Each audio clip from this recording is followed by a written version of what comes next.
Hello, welcome back to the MMA Split podcast, where of course we like to talk about everything that's happening in the world of UFC, MMA, a little bit of combat sports in general, and then whatever randomness hits our mind as well. I'm of course your host Matt, joined as always by our fabulous producer Josh. We're still minus Sly, who is down in the south of Spain, working and enjoying a festival. He has, unfortunately, though, from what I hear, badly hurt his back. So I don't know how much fun he's Good. having. I'm I glad. think he's become a little bit of a cripple. So commiserations there. He's going to be back with us, not for the pick show this week, but certainly for the next time that we do an episode covering. Obviously, there's no UFC coming up this weekend. So it will probably be a kind of pick show slash podcast that we do next week, but will be good to have him back, even though he did win the picks this week, which we're not happy about. And we're going to discuss whether or not his late Is it the entry weight of victory should be that's broken taken. his back? It's killed me, mate. I can't win the picks now. I can't win the picks. That's it. The best I can do is not come in last. That's my Yeah. situation. It Well, it hurts with 2 weeks left. like I said, this stint's probably going to be a dry run. I don't think we would have agreed on the forfeiture um, in a way that everyone's going to be happy with at the end of this one. So I wouldn't stress about it. But yeah, it's frustrating that he's won again. I know what you mean. He did put his picks in late, but there's so much different. It wasn't like he went one or two different from us, which would have been very easy to do because again we were very tightly aligned. He Yeah. really fucking went so different to us. I can't complain about how late they came in. Unfortunately, he's just done it. Unfortunately so. Honestly, I'm just bitter because he fucking shanghaied me in our fantasy league that I'm in with me, Sly, and my cousin Tom, which I'm not happy about. So I feel like Sly's been true to his name and slide me out of a couple of Yeah. victories in a couple of different avenues recently. So I'm a bitter man. I'm also a man who watched a card that did not necessarily enthrall me. It lost me the picks, but we are here to discuss it nonetheless because there are certainly some talking points. Holly Holm obviously taking on Ketlin Vieira in the main event. It did not go her way. We're going to be talking about whether we agree with the decision, how the fight went, how she looked at 40. We'll take a look at the cracking co-main event, which was definitely the highlight of the night. Also had a contentious decision and a few of the excellent finishes and performances that we see as well. In a different section, we'll take a look at the news and Eagle FC, and then I'm sure there's a couple of bits of NFL that we could touch on if we have time.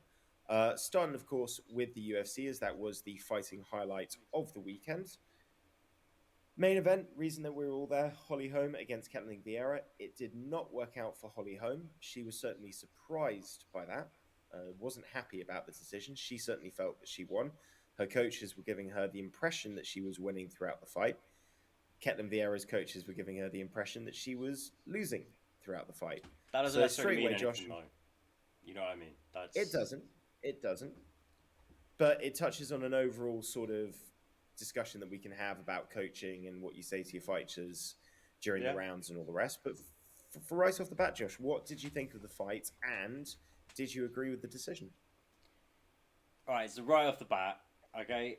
Did I agree with the decision? No, but it was a very very close fight. We're at a point, right? When you want to break down fights like this, the co-main, if a fight is that close, and in terms of like watching it in real time and going back and looking at the numbers, very close fight. How much more accurate can the judges be if we're not going to hold them accountable in other ways? If they're not going to give the fighters access to open scoring, maybe have could the judges have accessibility to statistics and things? I don't know if that'd be the right way to go about it. I think definitely what we've talked about previously, having like a sanctioning body come in and review their work and their scores, that kind of thing to hold them accountable, keep them paying attention, not looking at their phones, not looking down at the desk. But at the end of the day, it's a close fight. I can live with it. I thought Holly had it 3 rounds to 2. But yeah, Caitlin put in some good work. You know, Holly was just being Holly. Holly, you know, kind of blitzing into those, you know, blitzing in with the striking and then just clinching up against the fence, pummeling for the underhooks, getting in the dirty boxing. I was impressed with how well Vieira was able to kind of land those knees when she was in the clinch with Holly. Because Holly was obviously landing more damage, but when Caitlin was getting her shots off, they were more damaging shots. In my mind, that kept all of Holly's best work quite close score wise, and frankly, I wasn't. Neither of these girls scream, "I need to be the next title contender. I need that next shot over Rocky Pennington." But it's probably what she's done, right? And if it had gone the other way, Holly would probably be getting be the next woman up on deck after Nunes Pena too. I mean, how did you see it, Matt? So, one thing that I have to factor in when I'm watching these fights live is my own personal bias. Because I wanted Holly to win, and I'm a Holly fan. And I, as we've discussed on the picture, am not enamored with Ketlin Vieira. It's not to say that she's not dangerous, because clearly she is, and I think she's shown, particularly in the last two fights, a lot of improvements in certain areas. But I don't find her to be a technical fighter that I enjoy watching. I find her to be a very large, very strong athlete that can get away with a lot of technical holes because she can kind of brute force her way through a lot of situations. And generally, in the two fights I've seen her lose, she's lost to people that I just think have been far more technical in aspects where the fights ended up at. So Irene Aldana, great boxer, just clean left hook, really kind of showed the holes in her stand up. And then the Yana Kunitskaya defeat, where really it was just a lack of awareness and how to be effective in grappling positions. Kunitskaya was able to land more damaging shots in situations where Ketlin Vieira should have been in a winning position. Live, I thought Holly won. I didn't think it was an interesting fight. I thought it was a really dull fight. Like, one thing you got to say about sort of more later prime, Holly in her older age, fuck me, she knows how to bore it up. Like, she loves getting into that half underhook, pressed up against the cage, one hand free, dirty boxing, and just kind of doing enough to keep the fight in that position. She did it against Pennington. She did it against Aldana. She was doing it against Vieira. It is not fun to watch. Upon reflection, and after I kind of saw the decision go Vieira's way, and I tried to delete what I was hearing the coaches say to both fighters in between, and the fact that I wanted Holly to win, so I'm looking for those positive moments for Holly and trying to ignore some of those positive moments for Vieira. I don't think Holly landed anything significant. I don't think she did any damage. And in a lot of the times, I mean, I think she won probably round 5. I'd say maybe certainly round 1, I'd say you could give, but even that was quite close. But I think that's the one the judges T did three, give her. yeah, 2, 3, and 4, like 2 and 4, I feel really clearly for Vieira, and round 3, I don't know, man. It's just, even when she had a press up against the Phage, it felt like the shots that Vieira was landing were more damaging than anything Yeah. that Holly was doing, and Those knees to the body, really, especially. his knees to the body. But also when she landed clean, and it had an effect. When she landed leg kicks, they spun Holly's leg around. Everything just seemed to be more damaging, and Mm. honestly, the real feeling that I had, man, is from 38 to 40, these 2 years that Holly's had out injured. At 38 years old against Aldana, she looked like she is a top tier fighter. Here, she did not look like she had the same reaction time, the same speed. Like, you rewatch Holly Holm against Ronda Rousey, and that ability to land that left straight, to set it up, to be effective Yeah. with her hands was really present. It was present against Aldana. But here it just felt like, there was a lot of screaming, there was a lot of hand movement, but nothing ever felt like it really landed with anything significant. Well, And do you think she had too part of much that, respect for Ketlin's power? Because Ketlin was just I don't, wasn't really feinting or anything. She was just throwing up that jab constantly, and like someone as technically advanced as Holly, but as much experience as Holly, shouldn't really be getting kind of distracted or rattled by that at all. But she was able to kind of stop her from really. I don't know. I don't Yeah, think she she's, did. She I don't looked think 40. she's as She looked quick. like she lost a step. I don't think she's as quick, and I think that she tried to compensate that for not trusting herself to time Yeah. one precise counter. She instead just tried to go for these blitzes, because if you just kind of blitz, it doesn't matter if the timing isn't off on one. You just kind of think you throw a few and you're going to get some lands. And to be honest, I think I like seeing fights scored with damage being the priority. And if your clinch work and if your control is not really leading to anything effective in terms of damage or anything effective in terms of submissions. I like seeing that not prioritized in the same way. And we'll talk about this sort of as the card goes, on some of the other fights as it goes down. Obviously, some of the other decisions were very different, but for me, really, it's if any of the work Holly had done in those clinch situations had a bit more bite and a bit more effect and felt like they were in some way trying to lead to a finish, I think you could have scored them higher. But really, it felt like Ketlin was landing damaging, effective shots, and Holly was just sort of trying to score points and get control time. And honestly, like, if Holly got the result, I probably wouldn't have questioned it, and I would have said, "Listen, it's MMA. Like, that's what the judges are going to do." But however upset I am that she lost, I can't be upset that they've awarded the fighter that was being more effective and damaging. I think that's what it should be. And it's tough for Holly, but I think realistically, these last 2 years and these injuries, everyone gets old eventually. I think this is just the point where, like, this incredible athlete that's done so many things across 20 years of her career just doesn't quite have that same kind of speed. And she's so good that she's been able to add these other elements to her game: the grappling, the clinching, the wrestling, all this other stuff. But I don't think the additions of those are enough to kind of compensate for the subtraction of what she's lost when you factor in her style. And she could still probably beat most of the other competitors because it's not a deep division. But I think what's obvious is she's not going to beat those elite people.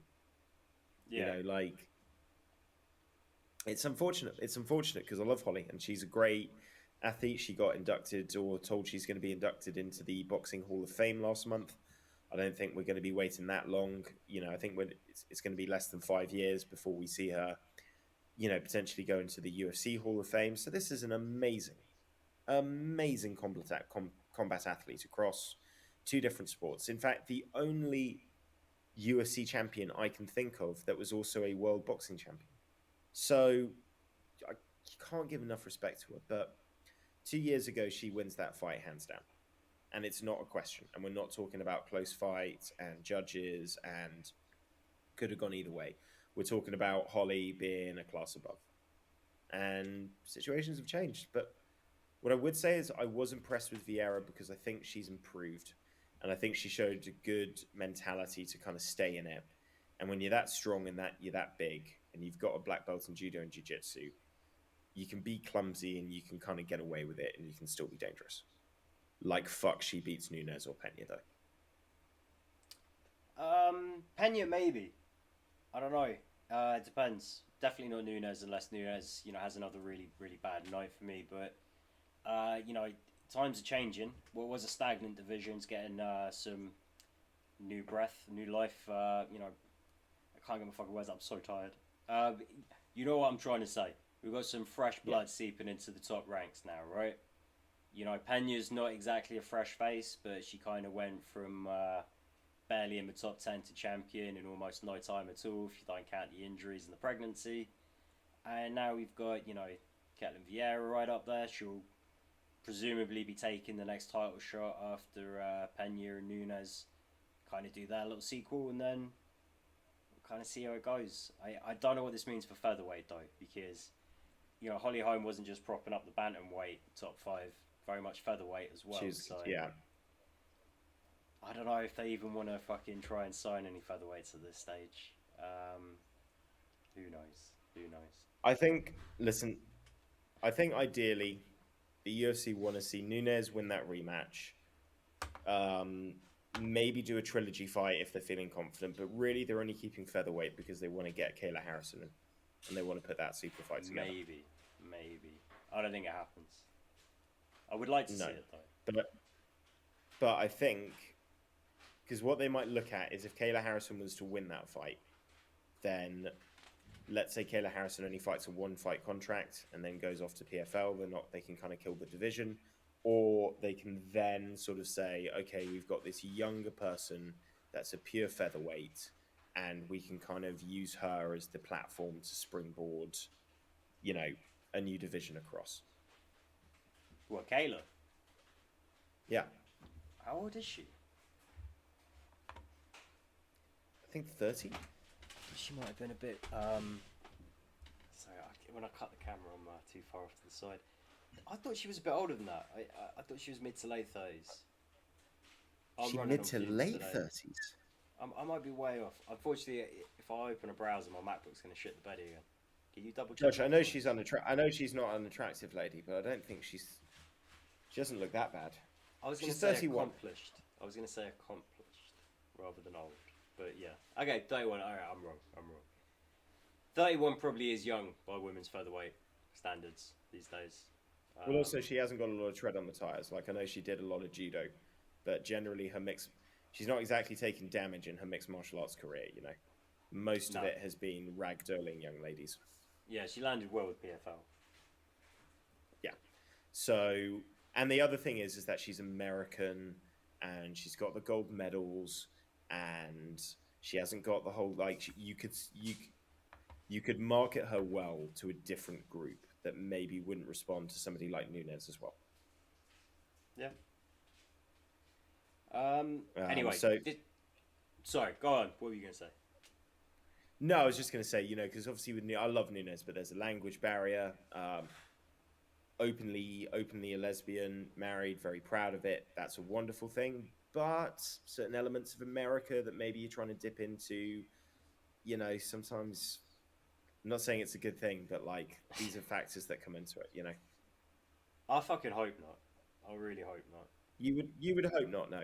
But even just things like, you know, I don't think it's as prevalent as it used to be, but even just like, you know, so I don't think Tyron Woodley was entirely wrong when he said he didn't felt like he was marketed as well as if he was a white guy. I Yeah. think there's an element to that, you know. So I'm not saying it's a good thing, but I'm just saying when the UFC, like, I'm not saying that they're looking for this, but I'm just saying when they put these things together or have these Yeah. discussions, you know, they're going to look at these things. They're going to say, Nunes, okay, Brazilian market, LGBT, that's a good market to be able to get into growing sport in that area. But obviously, Kayla Harrison, they can look at, and it's the great white hope, you know, the old boxing trope. I hope not. I think Kayla's pretty comfortable just doing a few fights, 3 or 4 fights at 55 each year, making $1 million on top. I think it would take a lot to pry her away, and I think the prospect of a half of a shell of a division, really, less than half a division, just don't see it happening. No, but the UFC's that's the prestigious one, you know. That's the one that I think a lot of these guys look at and think I'm world champ, and to fight Nunes for it as well. You know, it's a legacy fight. But then again, you still got the cyborg fight. It's not like she's, you know, been going out of her way to take the cyborg fight. That would be a serious legacy fight, certainly for featherweight. So she has got options. Yeah, there's other But I big kind of money think challenges that would always kind of be there. I think UFC kind of get viewed as a world champion in certain divisions, but women's featherweight,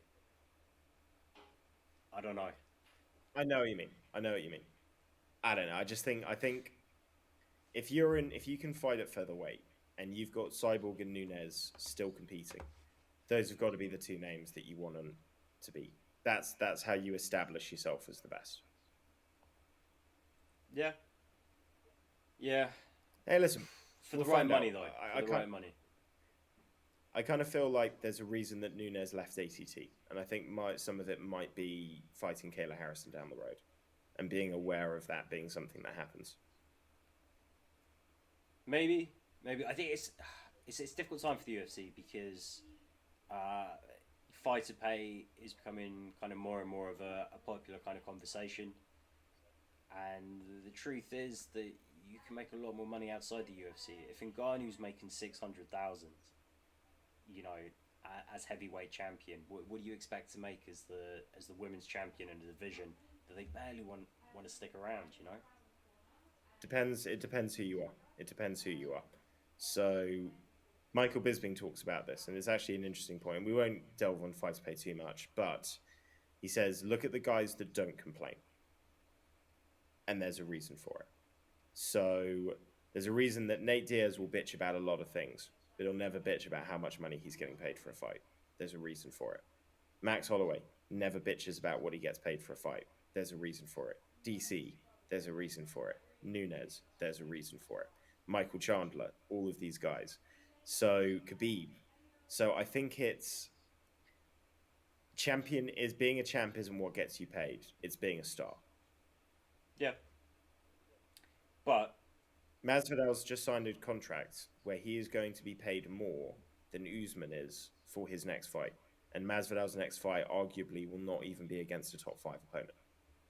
true. But Masvidal had to put in a lot of, he really had to cut his teeth in the UFC, and it could have gone very Of differently. course. He could have Of been course. someone people barely remember that barely got paid, very easily. And These are all factors. there's hundreds of them left by the wayside too. Plus, I There's think loads of factors. from Kayla Harrison, even if they're willing to pay me a couple mil for like 2 or 3 fights, it can only be 2 or 3 fights because I know they're never going to break the bank to get me in like a worthy challenger. So yeah, it would literally be Nunes, maybe twice, and then off to Bellator maybe for Cyborg. But like, do you know what I mean? Yeah.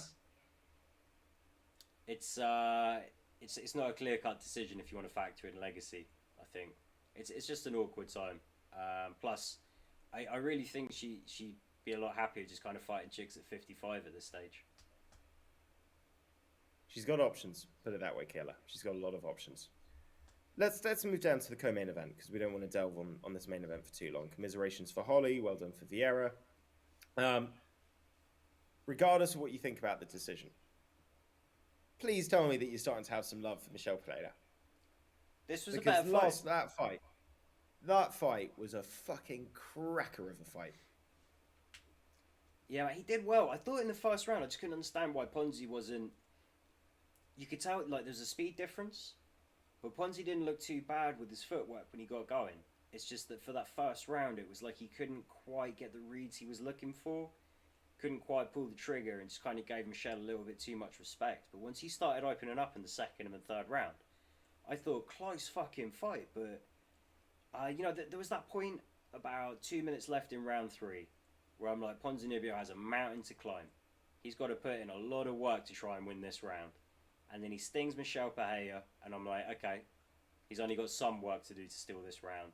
And he just kept going from strength to strength to strength. Did the judges give him the third round and not the second? Or was it the other way around? I haven't looked at the I the don't actual know. scorecard. But for me, it was To be honest, Ponzinibbio round 2 and 3, Michelle round 1. Great fucking fight. But again, can't complain. Just too close. see, I thought Pereira won, and my logic was first round was clearly for Pereira. The second and the third round were really fucking hard to look at because, particularly the second rounds, the first like 2.5, 3 minutes of it, it's all Michelle Pereira, and then there's a switch, and it's really just trying to factor in like how do you weigh that? Because even when it switched, it wasn't like Ponzinibbio was as dominant as Pereira was in the first half of the round, but he did maybe land some bigger shots, but Pereira still got some shots back. Third round was a fucking nightmare, man. Like the last minute and a half, I'm going to be honest, I found it really difficult to like kind of work out what's partially landing, what's just missed, what was just out of range. It was a grimy, sloppy. It reminded me of the Barberena versus Matt Brown fight, where you've just got both of them are just clobbering each other with fucking this and that and wide hooks and straights and anything that can land. I kind of felt Pereira was going to get it because you're looking at two razor thin rounds that could look either way, and then one very dominant round that he's got in the bag. So I kind of figured like all a couple of judges need to do is squint, and they're going to see one of those two close rounds for Pereira. That was kind of how I looked at it at the time. If Ponzi had won it, I wouldn't have been against him. I think he probably had definitely won the second half of the fight, but really, I just like you say, he just didn't start very well, and it gave him too much to try and overcome. I think in the end, it left it a little bit too close for him. As for why that happened, I think Pereira's really fucking hard to work out, man. I think the lateral movement Well, and his timing off, yeah, he's a the big guy. He's fast. He's powerful. But and now he is fighting with a much smarter and a much more kind of mature approach. But when Ponzi did go, fuck the technique. Just tag him. Just make him wear some shots. Put some pain on him. Like really get him hurt. He didn't wilt, but he does not shine when you start dragging him into a real war, into a real slugfest. And there are guys in this division that hit harder than Ponzinibbio, are faster, have a better tank, have better technique than Ponzinibbio. And then there are other guys that are going to just drag him down and just give him the same kind of punishment, but in the form of ground and pound.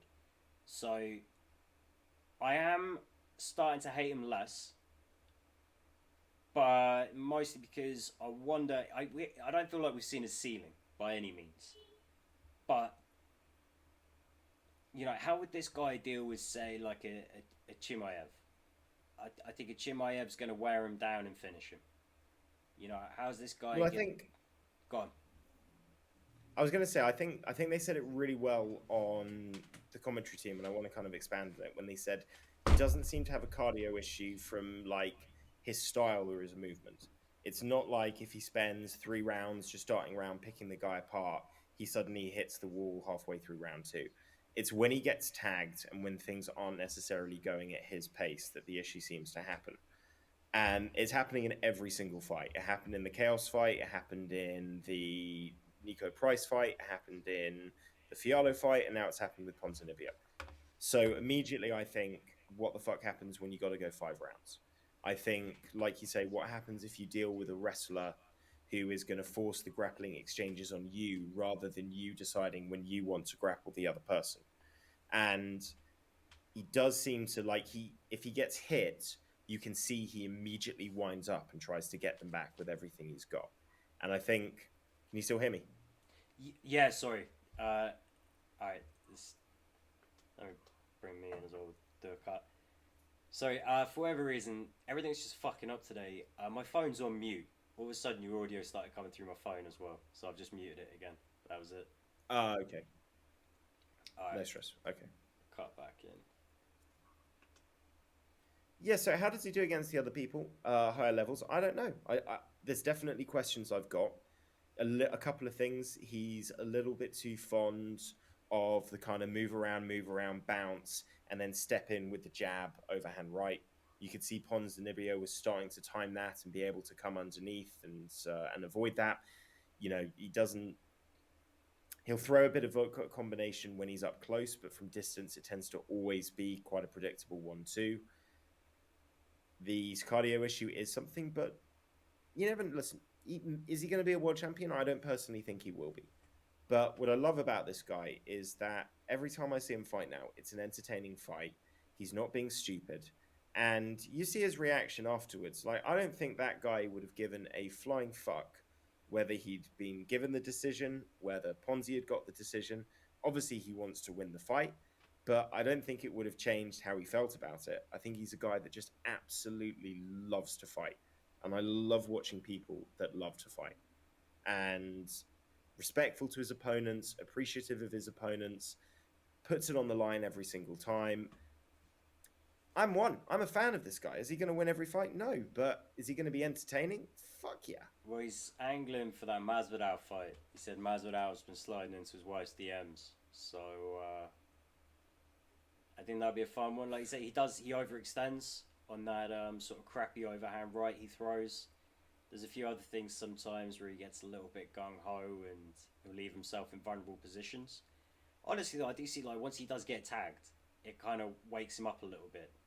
He gets smarter the more he gets hit, but I just don't think he can... he's a big fucking guy. He's going to have a cardio issue over 5 rounds just because he's so big and athletic. The only way to handle that would be to move up to 85, which I don't think necessarily is something he has to do. But, He's got a lot of heart. He's got a lot of heart, man. Third round against Fialo. Third round here. He had to dig deep. He had to dig deep to stay in that. And another reason I like the guy. He will always be the guy that lost to Tristan Connolly and Diego Sanchez. A Joshua Fabia coach Diego Sanchez, for me. I'll never be able to, erase that from my mind, in my opinion. It's always going to be there. It was via disqualification. There's factors into this. The Tristan Connolly fight's a disaster, but listen, everybody has a bad fucking night. Okay, Michael Johnson, in many ways, he's a bit like a Michael Johnson. He could beat the best fighter in the world on his day and then lose to, a janitor that they found behind the fucking supermarket. I don't know why a janitor would be behind a supermarket, but I think I should have said homeless person. It's the first place the UFC look. Obviously, he's going to be behind the supermarket. Um, Well, Mate, look, great fight. Michael Johnson loses fights because he has to take risks. Michel Bahia loses fights because he takes risks that no one even like. What are you doing when you do that shit? Like the flips and everything. Now he's fighting smart and he's fighting bigger guys, better guys. But I really thought Pons won that fight. It's not a robbery. It is what it is. Uh, Great fight. Best fight of the card. Easily, hands down. This wasn't a Yeah. great card. We haven't got a lot of these No, it bangers wasn't to hard. talk about. I No. don't. I almost Well, don't want let's. to move on, but I can't think of anything else really to say about this one. Oh man, listen, we got some good knockouts to talk about. I mean, Chidi and Jaquani made us look like idiots for picking Dusko Todorovic. This is the one that ended up losing me the picks to Sly. And you know what? Fucking Dusko Todorovic. I picked him, and as soon as the fight started, before it even anything had happened, I looked at him, was just like, why have I picked this guy? It's a horrible experience needing this guy to win because the chin is up. He is so hittable. He is so knockoutable, and he could win the fight because he's dangerous. But you're just in this Russian roulette situation. I was like, as soon as Chidi walked out and I remembered, oh fuck, that's the guy that knocked out Barrio in 16 seconds. I was just like, this isn't gonna go well. Yeah, And but Chidi's a beast. it's not like we're in love with Powerbar or anything. Okay, it's a good win, but we did have our concerns. Was it maybe a little easy for him? Does Injakwani have enough of like a grappling game? I really fucking saw something there. Trying to pull up a submission against the Serbian Todorovic. I thought Todorovic was very much just going to own him on the mat, and that was going to be that. Bang Bang looked kind of impressive. It's only the second time we've seen him in the UFC, right? So, and he does have something of a spotty record. Shit, though. You This is say that though, impressive. man. The number of UFC guys that he's beaten on the regional circuit, like he has a UFC career long before these last two fights in terms of quality of opposition.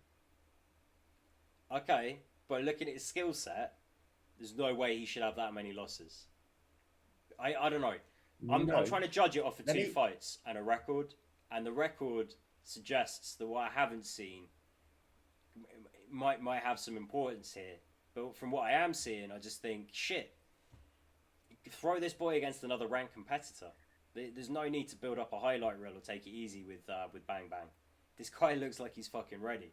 Just keep lining up the challenges. Give him every opportunity to make it to the top. Okay, so bear in mind, so he's on a four-fight winning streak. He lost a couple of fights in Bellator in 2018 and 2019. Lost to Koroshov, no disrespect there. Yeah. Lost to John Salter, no disrespect there. Before that, in Bellator, beat Melvin Gillard, Andre Fiallo, Max Griffin, Rick Rainey, Thiago Concalves. Is he I fighting mean, at middleweight or welterweight on the regional scene here? he was fighting at welterweight, but he missed weight like 3 times in a row, which wasn't good. Then he won the TPF welterweight championship. So weight misses seem to be an issue for him Yeah, also like until he moved up Melvin to Gillard's like middleweight. a fucking lightweight. Koreshkov welterweight but fucking beast. John Salter middleweight but beast. Yeah. So I'll say this. So he seems to have been struggling to make weight at welterweight for ages. Moves up to middleweight, has a couple of rocky spells, goes 1 and 2 initially, and then he comes good. So Okay. look out for Tells you Chidi. I think we something. might have a potential. Oh He might listen. yeah. He might be something, but at 33 years of age, he hasn't got a lot of time, so it needs to be now. No, but I kind of feel like in some respects we're kind of looking at a Johnny Walker with a ground game, with a legit ground game, and a chin. So I don't know. I got excited about Johnny Walker back in the day. I'm gonna get excited about Bang Bang. Keep throwing him ranked Fair enough. competitors. This kid looks ready. Nice. Okay, Poliana Viana versus Tabitha Ricci. I got this one wrong as well. Am I going to sound crazy if I say that there is an argument to say that Poliana Viana won that fight? No, I think you could. She landed some good damaging shots. It was very much just kind of like Ricci. You kind of give her each round based on top control more than anything, right? It's it's a hard one to say. It's not like it's like the most fun fight. And Pollyanna, there's a reason she doesn't win by decision. And Yeah, true. I don't want to say that like fighters need to fight more like Holly Holm, but But do you not think that if the judges had taken the mentality that they'd taken towards the Holly Holm Vieira fight in this one, they would have given it to Pollyanna because the ground control didn't lead to anything. She didn't advance position. She didn't successfully land any damaging shots. She didn't attempt any submissions, whereas Viana was constantly threatening submissions off her back and was the only one that landed anything significant on the feet. It's just an interesting way to look at it. And I think the only difference between those two fights is the difference between control being clinched against the cage and control being on top. But in reality, they shouldn't be scored that differently.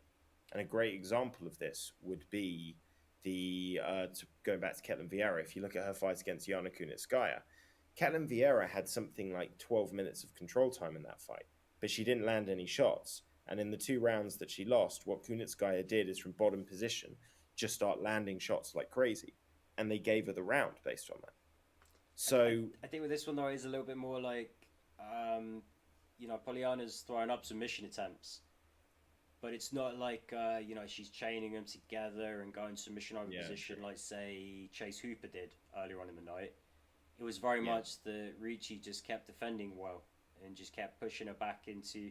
Even when she had butterfly guard, she couldn't really get anything going, and I just thought Tabitha did a good job of locking her down. Again, I can understand making arguments either way. For me, I didn't. It's a close fight. There were going to be no robberies. I felt comfortable with Ricci getting the nod on this one. You know what it really was? It was when Ricci was standing up and Viana was staying on the ground. Every time Ricci tried to land a leg kick, she got her legs kicked in really fucking effectively. Like I was watching it thinking man, some of these are hyperextending your knee, man. Like these are significant fucking shots here. And I don't know if they fully got taken into account, but hey, that's just me. You can't lay on your back for 12 minutes and be upset that you lost the fight. So there's certainly an argument there for Viana. Eric Anders, Park against the Iron Turtle Park. I thought Park was going to win. I didn't think that he won in real time. But then again, you look at the third round. Well, I can't remember which one it was. He definitely won, one of those, one of either round 2 or round 3. And you look at round 1, there was some control, but he landed some really good shots at the end. And I can understand how somebody thought that clinched it for him. Yeah, again, close fight, and I can't help but feel that if Anders hadn't been dealing with surgery for 2 bulging discs, he just kind of looked like a guy that hadn't been able to train properly. He didn't look like his usual self, plodding a little bit, looking like he was kind of having to compensate for his gas tank, maybe. A good fight, not an awful fight. I think being a big fan of both guys. He just couldn't land the takedown. That's the problem. He needed to be able to land that takedown and just get on top, land some shots, establish the round, do some damage, but it didn't happen. And hey, listen, I love Park. He was delighted to get the win. He's always a happy guy. And again, I was upset initially, and then I looked back and thought I can see how Park won that. So I didn't actually hate most of the decisions. They after the fight, like the best of fucking friends. I saw that. They were breaking down a sparring session. Well, they went for a beer afterwards. Oh, good on them. Good on. We need to get Eric back on the show. Yeah. Now that we've got our interview chops, kind of, we've grown a lot. Yeah.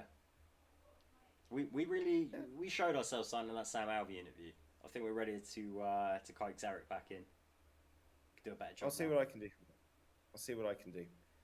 Let's run through these prelims, man. Ugly Man Joe, first performance in the UFC, didn't look too good, but really came good in this one, man. I thought it looked fucking sensational. That knee that he landed to set everything up was fantastic, and then just his general. The second time he throws it, and you're like, this is a nice technique you're trying here. I like the timing on this. Beautiful. Who called the sub? Jesus.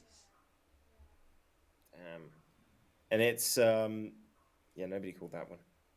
And listen, Amadolski, good fighter, just overwhelmed. And with James Krause training Joseph Holmes, what his attitude seems to be, hate his fucking cage name, but it is what it is. definitely a promising fighter. Looking forward to seeing him back. Jailton Almeida, probably going to be seeing him back at light heavyweight, Yeah. but his opponent fell out. He wanted some meat. He wanted an easy kill. He got Parker Porter. This was only going in one direction. You can't do the eye test with MMA and look at two guys and decide who's going to win. But this was an example where beforehand it looks across at Parker Porter, and then it just goes to this fucking chiseled 6'4" Greek god that's Jailton Almeida. You're like, there's just no way Parker's winning this, man. Like, Well, I mean, shit. Before the fight, our philosophy was very much anyone but Parker Porter. He was supposed to be fighting Maxim Grishin, and I think they're gonna hopefully put that fight back together. Because I think that would be. I, Maxim's a good fighter. I don't think he has the passion or the cardio to be a great fighter over 3 rounds. I just think it's a good opportunity for Almeida to kind of do something impressive, start building up a name in the light heavyweight division. Kind of hiring this guy already. All he did was try to yeah. Parker Porter. Look at me getting all giddy. Hey, listen, do you know what I really thought about this? It shows the difference in depth between the heavyweight and the light heavyweight division. Because Parker Porter is a guy on a 3-fight winning streak in the heavyweight. Now, obviously, we know that with modern day 2022 heavyweights like Aspinall and all these guys coming through, that top 6 or 7 is a different animal. But anything below that, when you see the equivalent level of light heavyweight, it's just different fucking athletes, man. Like, Jailton Almeida didn't look like he competed in the same sport as Parker Porter. Like, it was fucking crazy. That fight was only going in one direction. And the fact that he could, like, when he went for the takedowns initially, I was just like, I don't know, man, that's a big boy. Maybe you should just kind of stick and move. You're going to be faster. It was like, nope. He got that takedown. No fucking problem. Yeah, I mean, DC was like, well, he's looks like he's spent a bit of energy there, and I'm thinking not as much as Parker Porter's gonna. If Parker Porter gets to the bell, Parker Porter's gonna spend more energy standing up than Gelson Almeida spent on that takedown. I think he's good. I think that was an efficient use of his time. Yeah, scary dude. Looking forward to seeing him at light heavyweight, where I think he belongs. Great knockout. Uros Medic, Omar Morales. This was a fun fight when it lasted. I thought Morales started quite well, but Medic just came into it, man, and just started timing him really fucking well. Yeah, I mean, Morales just kept kind of waiting for that right hand to come over, so that then he could throw his overhand right half a second behind, because he landed a couple of times big with it. But it was like, but you're eating 3 or 4 harder shots every time you land that one right hand. Like, what? Part of me thought that he just kind of given up hope of winning a fight sensibly, and it was going to take a bit of a miracle. And then when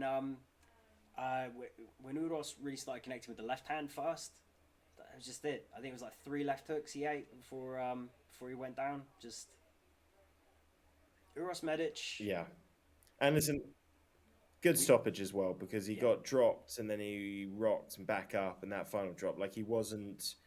You could probably have let it go a few more seconds, but I don't think Morales was going to survive. Mark Smith on this one, exchange. wasn't it? I think so, yeah. Smith or Toyo? Can't remember. I think so.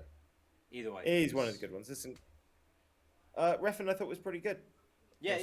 Inconsistent, but as you will have with different refs. But I think Tyone, Smith, and Jason, just about is kind of the dream team right now. Yeah, those are my top 3. Toyoni, I don't think gets enough love, man. That guy he doesn't get the big fights. He tends to be earlier on the card, but every single time, I think he communicates with the fighters so well. Yeah, he's definitely he's a good constantly letting them know. I like how he handles groin strikes, fingers extended, all this kind of stuff. He doesn't wait for the moment, particularly with fingers extended. He'll inform guys and let it know before an incident happens, which I really appreciate. Rising Star, big fan. Also love the fact he's such a massive fan of the sport. Like, every time he kind of speaks to the fighters afterwards and tells them well done, you can tell he just fucking loves it. Yeah. Okay, Jonathan Martinez. I don't know how Vince Morales is still walking. I don't know if he is walking. I don't think he's going to walk for a while. That looks so bad, man. I give him props just for staying in the fight till the final bell. I was impressed with the way that Martinez kind of started mixing up, right? Rather than hitting the outside leg kick on that lead leg, he started hitting the inside, and then on the inside and outside on the right leg as well. It was like as soon as he had that calf swelled up, looking like it was like a sorry, the shin looking like it was a calf in reverse. It was like he was like, okay, now you can't move on that, and you're so like worried. I'm going to kick that again. I'm going to kick everything else. It was just beautiful. And I love. I love the fact that he kept everything at kicking range. He understood very early, I've got this. I didn't need to get into boxing range. I don't need to risk being tagged and exchanging because I can just keep moving around and landing these kicks and I'm going to walk out of this fight without a fucking scratch on me. Yeah, and when you do close the distance on me, I've got that uppercut cocked. I've got a lot in my toolbox. I love Jonathan Martinez. Big fucking head, big fucking fight IQ. Love watching that Yeah, guy. man. Putting it together, really, really good. Fights so well because obviously he's not the tallest guy. And the best way to compensate that is to be a kicker because your feet have got the longest range that you're going to be able to land on your Yeah, body. And love being able to see him compensate that. Great win. Chase Hooper, man, we got to give this guy some serious credit because we'd all written him off. We thought this was a foregone conclusion. Flores is a good grappler, yeah. good That's what striker. we thought. We thought Felipe is the wrong fucking guy for Chase to be coming up against right now. That was my big concern. We thought Chase Hooper's kind of doing the right things. You know, he's working with Ryan Hall, guy working over doing his karate with Stephen Thompson's Thompson. exactly. So you know, and there's still a lot to improve upon. I got to be honest, man. I didn't like the way he kept going submission over position. He chained it all together Agreed. really well, but I thought he had moments in every round that he might have been able to finish that fight. And fair enough, you can't do more than dominate a guy, I suppose. He did what he needed to do. He chained it all together very well, and it absolutely exhausted Felipe out trying to defend across those first 2 rounds. That being said, Well, I'll tell you what. God, No, please go ahead. No, go ahead. Finish your point. Sorry, I didn't mean to I cut was in. gonna say take the low hanging fruit, bro. Like you haven't got. I don't think it's the smart, at least risky way to fight, exhausting your opponent and just taking a dominant decision. I think if you got an opportunity to finish it in the first or second, like shit, just go for it. You know something? The moment he walked out, I kind of had a feeling he was going to win and look like this because he just looks like started filling into his body. Yeah, it does. He Yeah, didn't look like a scrawny kid. He looked built, and all of a sudden, his size, he didn't look lanky anymore. He looked next to Clara's. I was kind of looking at. I was like, "You're in front of a big fucking dude, man," and he's got that look in his eye, like he's not here to fuck about. And there was an 55 Beckham, aggression surely. there was an aggression towards him that I really appreciated. Like he believed in himself. He believed that he can hurt him. He believed he can close the distance. He believed he could get the fight to the ground.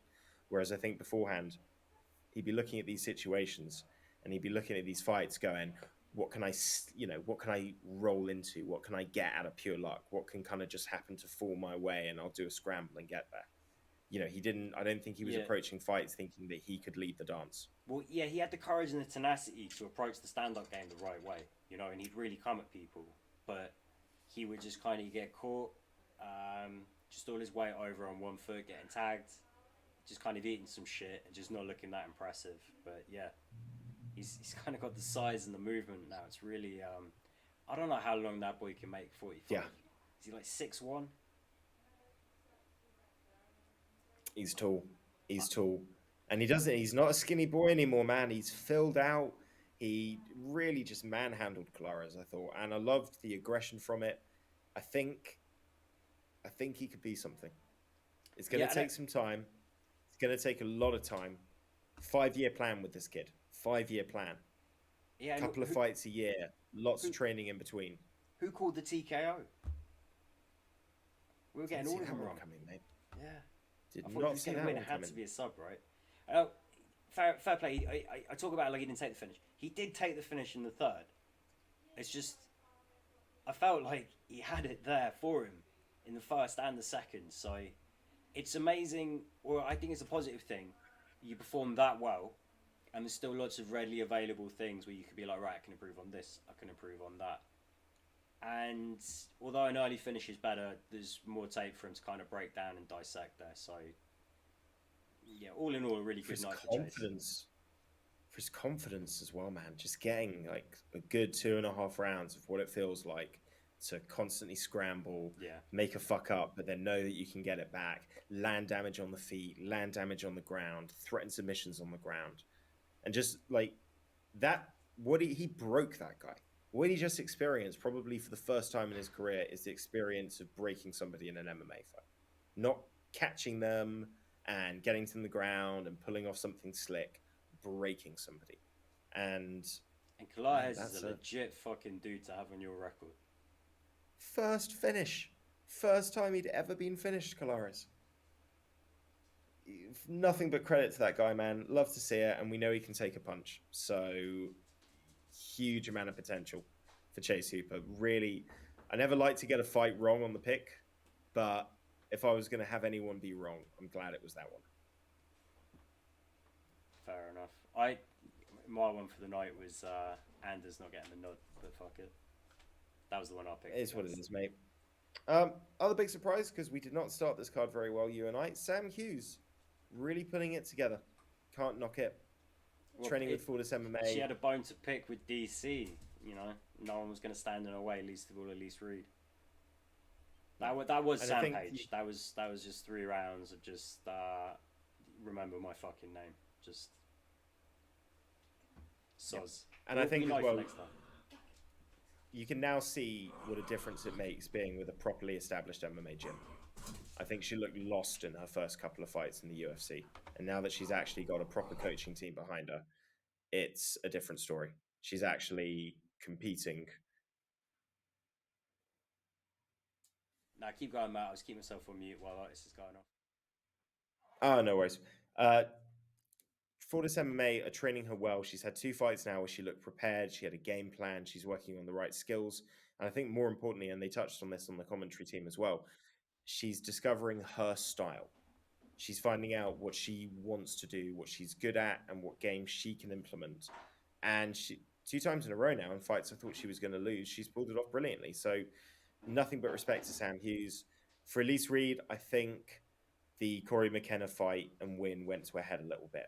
There was a real arrogance the way she came out when Sam Hughes was moving, and she kind of just dropped her hands like, "You're not even going to fight me? Like, what the fuck?" kind of thing. And it's like, no, she's just smart enough. I see that as, you know, if someone's going to deliberately skirt around and try to bait you into an exchange and you'd rather be countering, you got to do something that kind of, if you haven't got a crowd there to boo them, you know, for inactivity, then you've got to try and find other ways to get them to break their game plan.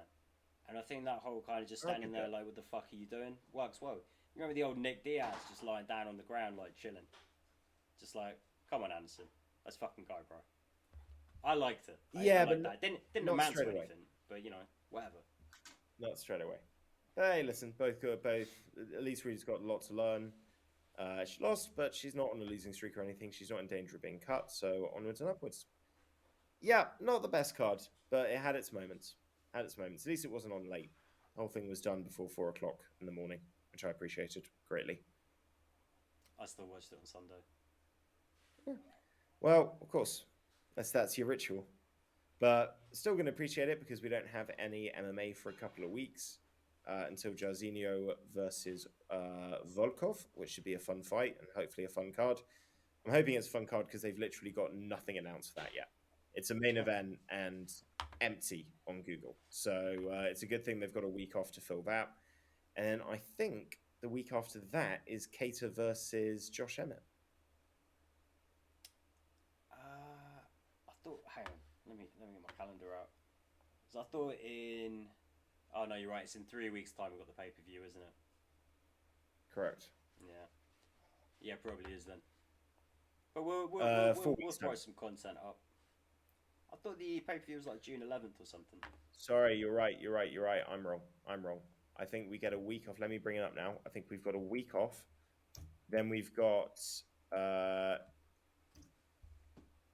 bring it up on my phone. Then we've got Cater versus then we got Volkov versus Jairzinho. And then it's UFC 275, and then it's Cater versus Emmett. So 3 weeks until the big one. Nice.